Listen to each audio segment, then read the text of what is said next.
By the mid-1980s, Lancia was already a name written deep into rallying history.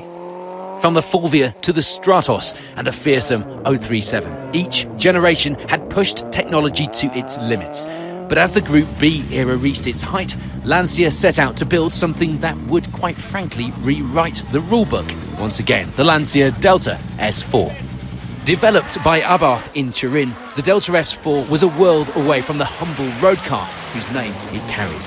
It used a tubular space frame chassis, mid-mounted engine, and a unique twin charging system, a supercharger and a turbocharger working together to eliminate lag and deliver explosive power.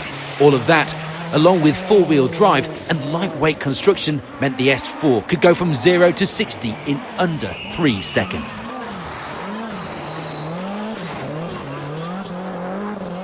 The Lancia S4, the engine was incredible. It was torque like crazy. From 2000 to 8000 it was the same power everywhere. But the chassis I was not so happy about because I came from the Ford, and the Ford is outstanding the best chassis. The S4 made its WRC debut at the 1985 RAC Rally after a small number of test events in the hands of Henry Toivonen. It took victory with teammate Marco Alén finishing second, a stunning introduction to one of the most advanced rally cars ever built. However, the brilliance of the car was matched by the danger of the era. Group B had pushed performance to extremes, and tragedy struck in 1986 when Toivonen and co-driver Sergio Cresto lost their lives on the Tour de Corse rally.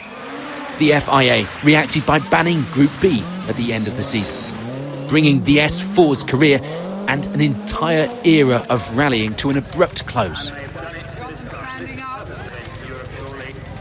Out of that change came a new approach. Group A, built around cars much closer to those you could buy in a showroom. And for Lancia, that meant turning the ordinary Delta hatchback into something extraordinary. The first Delta HF four-wheel drive arrived in 1987. The Integrale using a turbocharged 2-litre engine and permanent four-wheel drive.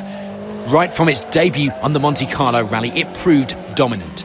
And on the RAC, it continued Lancia's tradition of success on British gravel. Drivers like Juha Kankkunen and Marco Alén powered the Delta to victory after victory. Through the late 80s and into the 90s, the Delta kept evolving.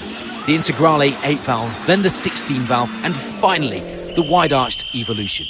Each bringing more power, more grip, and sharper handling. Even as other manufacturers joined the fight, the Delta's consistency and reliability kept it at the front. Between 1987 and 1992, Lancia won 6 consecutive manufacturers' titles.